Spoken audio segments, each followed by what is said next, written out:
Andres, how's it going? Hi, man. How are you? Everything okay? Good, good, good. Well, yeah, obviously a very difficult moment out here in the Bay Area and worldwide with COVID-19 and this unforeseen pandemic that's affecting everyone. Um, and mostly, the vulnerable community. Um, how are you in Chile? How are you doing? How's your family doing? How are you guys Yeah, living this situation at the moment? yeah. We are like the war. It's a difficult situation. Uh, People is taking care at home. We try to stay at home as much as we can. It's not easy. It's not an easy situation. Also, we can go for trainings. We can play. It's not an easy situation for the players.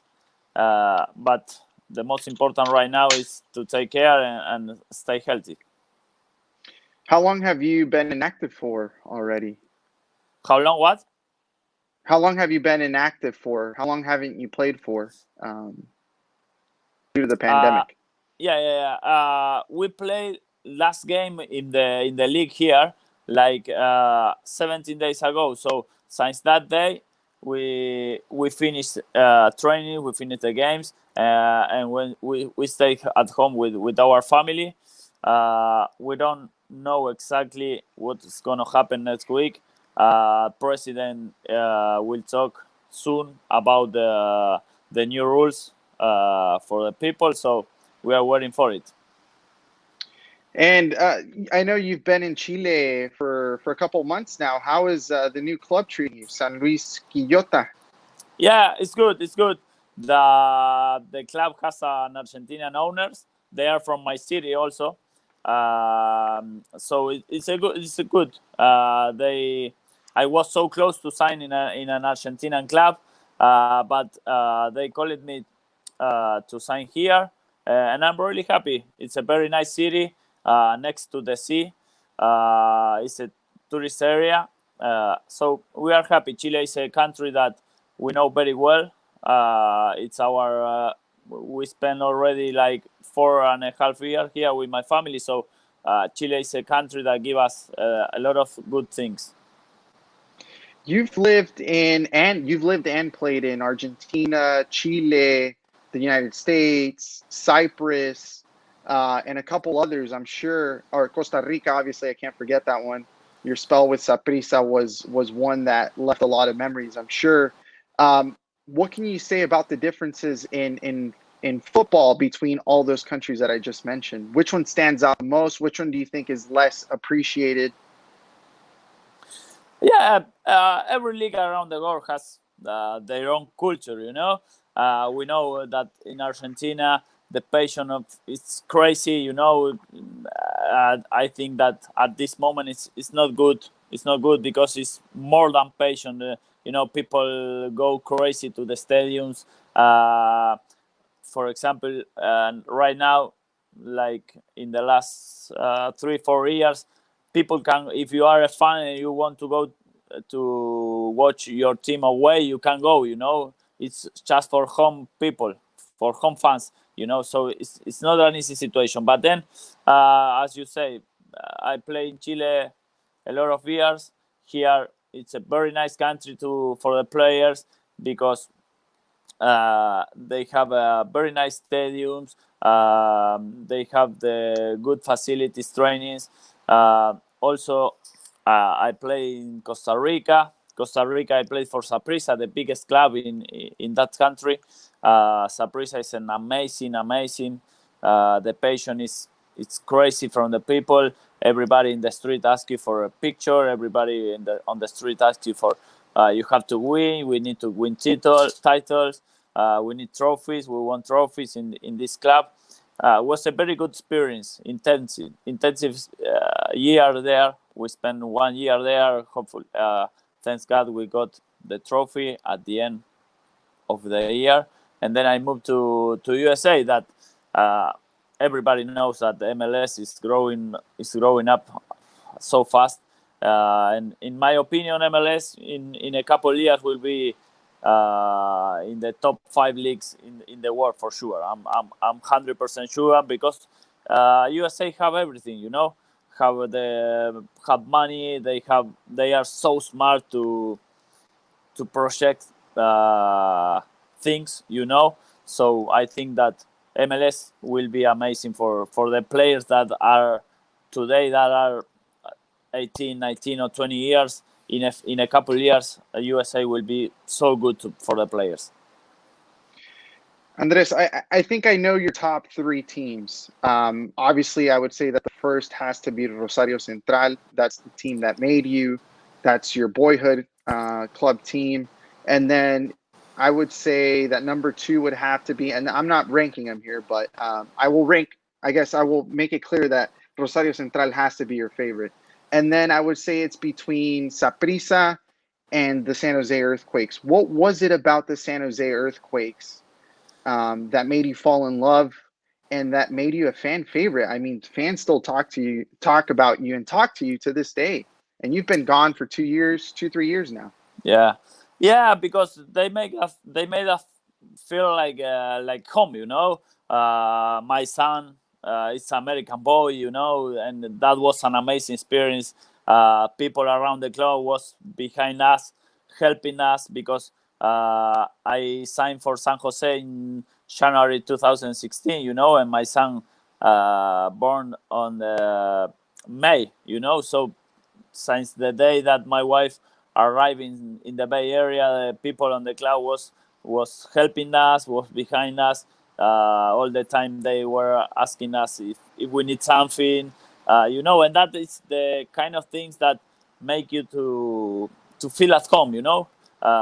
For people out of the USA, it's not easy to go there and feel like home, and we did it. That's why, as you say, you know, I left San Jose for 2.5 years, and I'm still in love of them.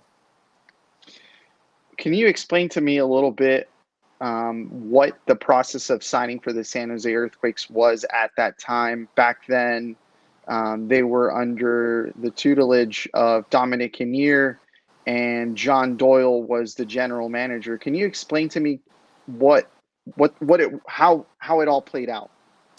Yeah, as we talked before, you know, before San Jose, I played for Saprissa. In the semifinal and the final of that season, there was watching the games Steve Ruston, you know, Dominic assistant coach. He was there watching another player. I can't remember, another Costa Rican guy, you know.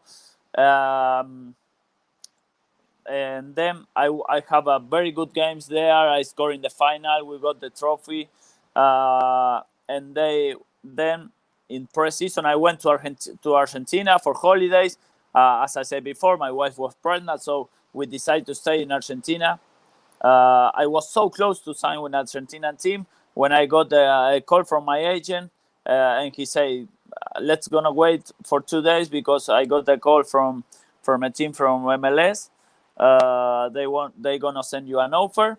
And then after 2 days, they sent me an offer, and I accepted because it was a really good offer for me to go there with my wife, with my family, and the experience was very good. So then Steve talked to me about that games that he watched me. He was impressed about my performance, and I was lucky, I think. And Steve was at the stadium in Costa Rica, I imagine, or was he watching you from San Jose? He was at the stadium watching the games. Oh wow! Yeah. No, go ahead. Oh, he was watching the 2 semifinal games. We play against Herediano, and I have very good games there. And then I scored in the final, and we got the trophy. So I think I was lucky, but because as I said before, you know, he was watching there another guy. He was on point. Another player, I can't remember right now, but it was a Costa Rican guy, and he said, "Oh, I like this center back." He came back to USA. He talked to Dominic, they were looking for another center back because there was Clarence and Muma, and I was lucky because also I'm a left foot, so I was different guy of them, and thanks God I signed for them. Wow, that's remarkable. The fact that Steve was not supposed to be there in order to scout you, but ended up scouting you anyways, and ended up shortly falling with an offer. That is quite the story there. Yeah, because I was in Argentina for holidays, and I was so close to sign with an Argentinian team. I remember that I was at home with my family, and it was a Wednesday, and on Friday I traveled to another city to sign with an Argentinian team, and I got a call from my agent. He said, "Oh, no, don't go, wait. Let's gonna wait for this offer." And after 2 days, the San Jose and Sholl, I remember that he sent me an email and offered me a contract for San Jose. We're going to go ahead and ask you some questions that the fans have left on various platforms. I have one here from Twitter, and it's from Matt Richardson. He says, actually, I got one here from, let's go with this one here. It's more accessible at the moment. From Eliseo Sandoval on YouTube, he says, would you have liked to play under Matthias Almeida? Yeah, of course. Matthias is a great player. He's a great coach. Everybody was surprised when he signed for San Jose because he had an amazing years in Chivas.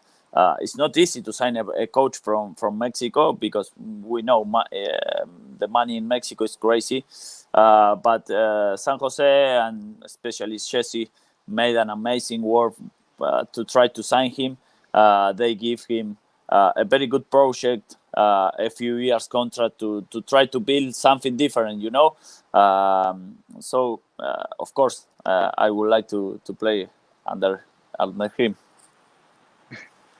All right, so now I have Matt's question here, and I think this is a very, very good question. So in the United States, and I think in Mexico and in a lot of North or South American countries, they emphasize for their youth players to develop in their domestic league and then to aspire to go to Europe. But do you think that the U.S. player should not only be encouraged to go to Europe, but potentially go to South America or go to Mexico? Do you think that benefits the American player? Yeah. It depends the skill of the player. I think for American guys, it's easier to go to Europe because the style of play. If you go to Argentina, for example, I don't know right now, but for example, for a player like Sheikh Salinas, if he go to South America or if he go to Argentina, will be much easier than if want to go to play there, because the style of play of Salinas, he run a lot, he bring a lot of energy, he fight, he can play right, left back, right back, I think it depends the style of the players. Good players can play in every league. It doesn't matter what. But for the style and the culture of the U.S. player, I think if they go to Europe, they're going to get success.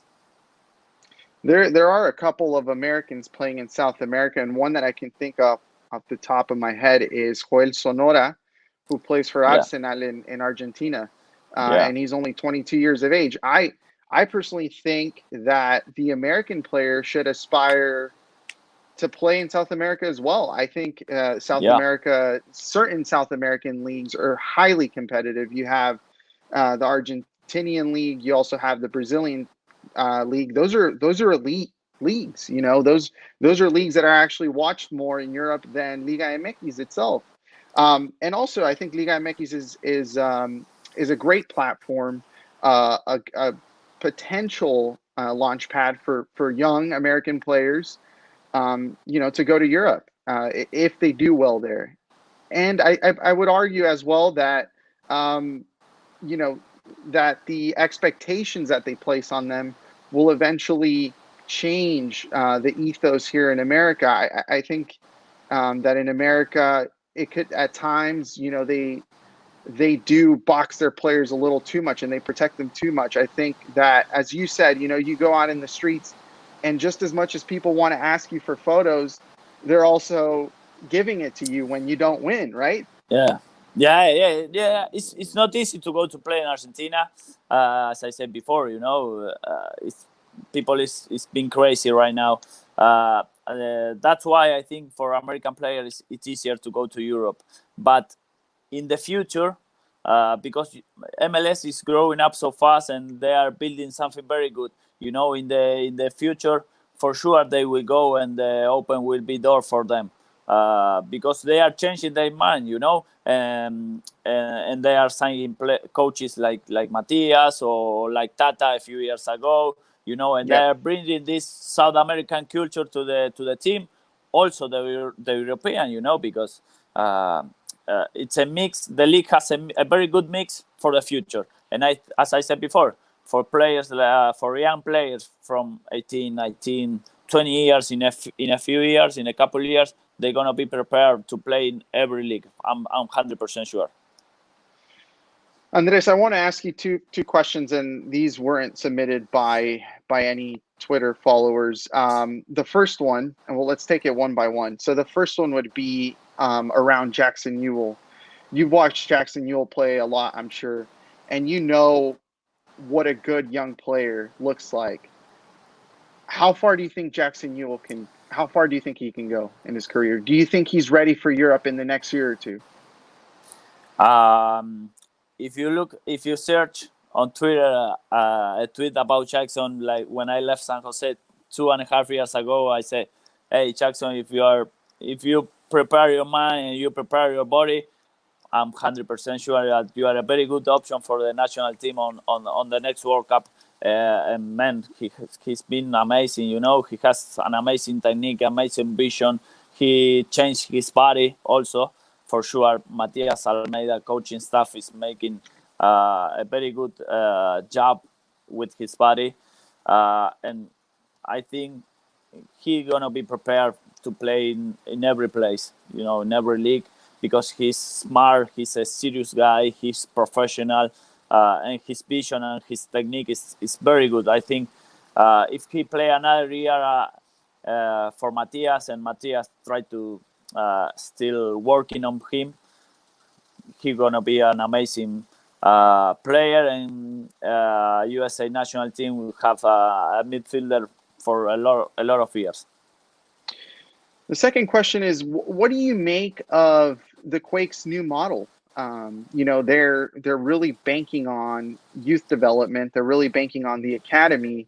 That could be beneficial, but no one in the league has really mastered it. Let's put it that way. No one has really shown that you can use the academy to your advantage at that level and make up for this big wide gap in roster expenditure. So what do you make of this new youth model under Matthias Almeida? Yeah, this is one of the things that people in USA maybe don't understand. They don't have patience, But for sure, Matthias and Jesse are building something different. They are thinking not just on the make playoff at 2020 seasons and then okay, we made for playoff and we are happy. They are thinking on the future.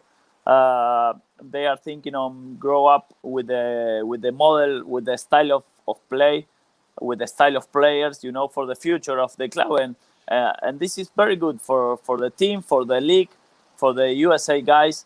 And hopefully people will have patience and the results will come for sure. Because Matthias, when he coached Chivas, he made an amazing job just with Mexican players. Chivas it's a team that they can sign foreign players. When he coached Benfield, he also made an amazing job with young guys. So it's a matter of patience. It's a matter of belief on the project of Jesse and Matthias. I'm going to go ahead and hand the microphone to some of the viewers who are watching us at the moment. They have some pretty good questions. Let's see. Solorio Topete asks, do you plan on coaching after your playing career is over? It's not an easy decision. I already have my coaching license. I got it last December. I was doing the I studied by online for 2.5 years, and last December I went to classes on the field for 3 weeks, and I got my license. But I'm still enjoying to wake up every morning, to go for trainings, to play every weekend, but of course, I know I'm already 33. The end is closer, so I have to think of my future, and that's why I got my coaching license. So one of the chances is to still next to the line. I see. Solorio also asks your thoughts on Tommy's new role as a right back. Was a big surprise for me because Titi has a lot of energy. When I saw him on the midfield, he has a lot of energy. He brings a lot of speed on the midfield. He's a player that can play box to box and bring a lot of good things to a team. So Matthias, for sure, didn't know him.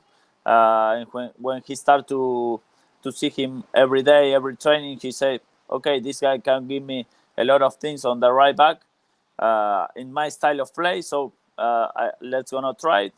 Titi has good games, and he's trying and he's playing better game by game. So hopefully he's gonna do it much better soon. Jeff Vikas asks, "What's your best/funniest story from the locker room when you were with the Quakes?" I have a lot of things, but I remember Quincy, Amarigua, Fataya Lashe. They were crazy guys. Also Titi, dancing on the locker room. They were happy every day. That's why I enjoy a lot of every day at the trainings. This locker room was very good stories with them. They are crazy guys. We'll leave it at that. Quickly shifting over to some questions that were left on Twitter. Best player you've ever played with?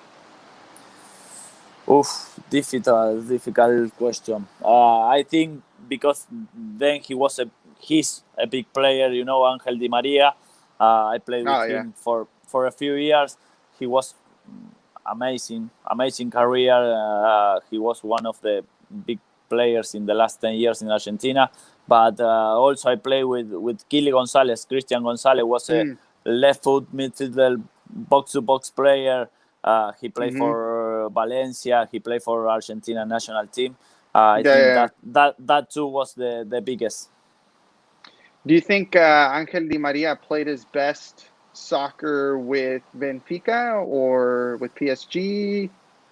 Yeah, with Benfica, he was amazing. Also for Real Madrid, he was so good. For Real Madrid, yeah. Yeah, that Real Madrid was, yeah. I like them best with Benfica, personally. I thought he was best there.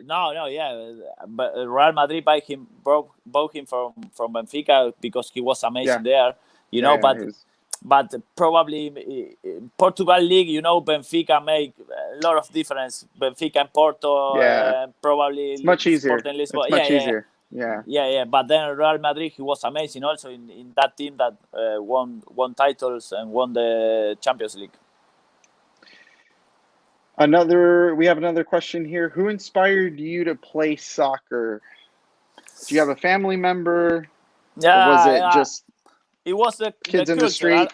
Argentine culture, Yeah, when you grow up in Argentina, every Christmas, every birthday, I don't know, the gift is a ball, So you need to you can play soccer if you are in Argentinian guys.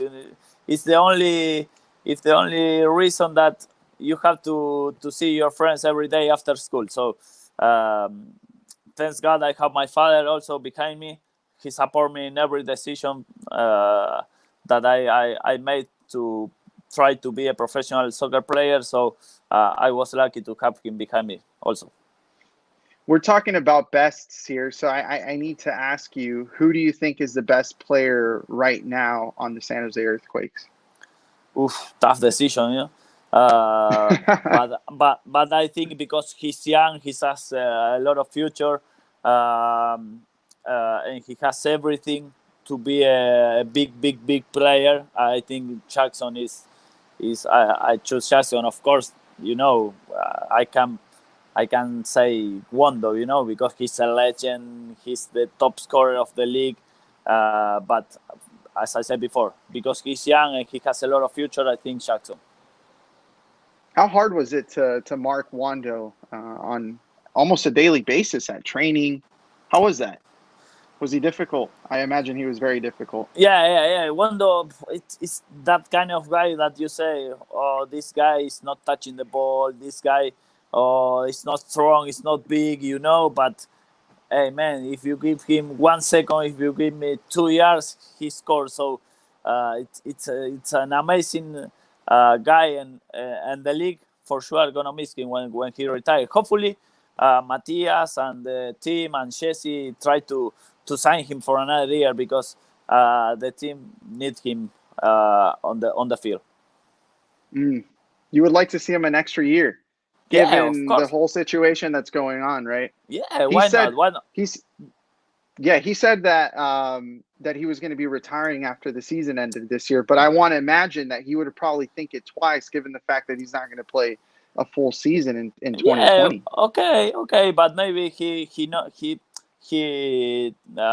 made pre-season and he said, okay, I need to be ready for, I don't know, 30 minutes, 20 minutes, 50 minutes. He didn't got injured, never, you know. He is every day at trainings, he's every day on the field, on the games, you know. So if he feel healthy, if he feel with the energy to wake up every day and go for trainings, hopefully they're gonna convince him to be another year on the team and score more goals, and you know, and nobody can pass him after.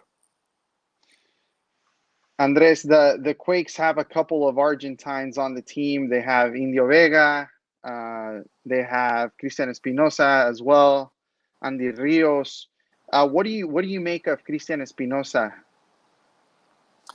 Yeah, Espinosa was I think the best player last season. This season also has a very good start. He played really well in the games that the team play. He's that kind of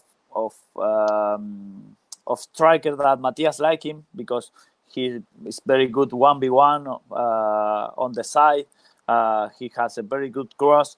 You know, every striker, every like Wondo, like Danny, it's very important to have that kind of players. So hopefully he will still in the same way. And Huracan has produced some pretty good players, right? We're talking Kaku and then Cristian Espinosa as well coming out of Huracan. And I believe Pity Martinez first started at Huracan. Correct me if I'm wrong. Yeah, not sure about Pity, but Kakua and him for sure. Yeah. And they have amazing seasons. They play great games, and then he moved to Villarreal. Villarreal paid a lot of money for him. Okay, so let's see. We got a couple other questions here. This is a big one, I think. If you come back to San Jose, what role would you want to play? You described about wanting to potentially continue playing for the Quakes if you could, but if it's not as a player, what other role would you like to fit? As I said before, I enjoy to wake up every day and go training. I enjoy to be on the field, but the future will say if I can go back. If Jesse trusts in myself and ask me to go back and the role, I don't know. We need to discuss. I need to decide also what I want for my life after players. You know, after be on on the pitch. It's not an easy decision because I be on the field for my last, I don't know, 20 years of my life, so it will be not an easy decision, but I'm preparing myself for the future, and in any role that I can help the team, and as I said before, if Chelsea trust in myself and asking me to go back and work for the team, it will be so good. You have people commenting in here saying that your English is still really good. Where do you practice in Chile? No, I think it is. I didn't practice, so it's not uncertain, I need You're more good, practice. you're good. Definitely we need to do more times this kind of conversation to practice my English. Yeah, I would love to have you on the show with the rest of the crew, with the rest of the team. Maybe if I go back, I need next to you on the why TV not? show. Let's do it. Why not? Yeah. Let's do it whenever you come back. We'll be here. The doors will be open always. I want to take you really quick to a true or false dynamic. Either answer true or false, and if you want, you can elaborate on your answers. So the first one that I have here is Wando the best striker you've ever played with? Yeah, definitely, because as I said before, the Wando is this kind of player that you say, oh, this guy is not touching the ball, this guy is not fast, he's not strong, but if you give him 1 second, he scores, so he make you to be focused and be concentrated for 95 minutes. If you give him 1 second, he will score. The ball will find him and he gonna score. So yeah, definitely. An MLS team will win the CONCACAF Champions League this season if that does resume, because we know it's on hold obviously due to the pandemic. But do you think an MLS team can pull it off this year? Yes, of course. In the last couple of years, MLS teams had a very good seasons on CONCACAF. So if not this year, for sure it will be soon. For sure, I'm 100%. And if it's this year, what team would you select? Remember that the teams that are playing, it's Atlanta, LAFC, Atlanta, New York Toronto, City FC. New York City FC. New York City FC. Yeah, no, I think LAFC. Montreal Impact. Montreal too. Yeah, they beat Saprissa. Yeah, they beat Saprissa. Not Toronto. Not Toronto this year. Yeah, they beat Saprissa. Montreal beat Saprissa at home. Yeah. They draw both games, but they score away. So, but I think LAFC, because they still in the same way. They have the same coach. They have Carlos Vela. They have the same roster. So. They have good chances. Someone asks, any other good players from Argentina you think would be a good fit for the Quakes, aside from Imperiale, obviously? Tough decision, but today Nacho Fernandez from River is a midfielder that could be very good to play next to Jackson. Oh wow. That would be quite the tandem. They will have to spend money. They will have to spend money. Yeah, they would have to spend money. Hey, but Jutsen has done really well at the 6. Yeah. No. Yeah, of course. But it's different. Jackson, it's a more defensive player. Nacho can play more attack. More attack. Organize the game. All right, my last true and false here. Matthias Almeida is the best coach in Quakes history. Oh, it's a tough answer to say after 1 year. If you give me, if we having this conversation in another year and a half, for sure I will say yes, because I trust him. He's building, and I'm in touch with Chelsea and with people around Matthias, and they are building something very good. So I think he will be the best coach in the San Jose history. As someone who's followed Matthias Almeida's career, I'm sure you have, because he's Argentinian. He was a big Argentinian player during his times. What was your initial reaction when you saw that the team had signed him as the coach? I have advantage because his agent was my friend. I know since the first day that they were in touch with Chelsea, so I had that kind of advantage. But of course, it was a surprise for everybody. But as I said before, Chelsea made an amazing job trying to convince him, try to give him everything to make him feel comfortable. And he gave him this kind of things that Matthias like him, a project, try to work with young guys, and try to build something different for the league. And my last one, Andres, is where do you think the Quakes will end the season if the season does resume? How far can they get? Yeah, I think they will make playoff. They will make it. It's just the beginning, it doesn't matter the results in the first game, but they have everything to improve. They still in the same way as the last season. Like the last season, they are the same players, and I think they will make it. Well, Andres, it was a pleasure speaking with you tonight. I'm super glad that you're doing well, that your family's doing well in Chile, despite everything that's going on. I hope that you guys take care. And I also hope that, we can chat sometime soon. All right. It's my pleasure. Sorry about my English, as I said before, No, it's perfect. I need more practice. You're good. I need more practice, but it's a pleasure. It's a pleasure to be in touch with you. It's a pleasure to be in touch with people in the Bay Area. I really miss you. I really miss them. So hopefully we're going to meet soon. I think we will, Andres. I think we will. Take care. And thank you for everyone for tuning in. I hope you guys enjoyed it. Hopefully we can get someone else on the live soon. Sounds good. Thank you, Andres. Thank you, everybody. I miss you guys. All right. Ciao.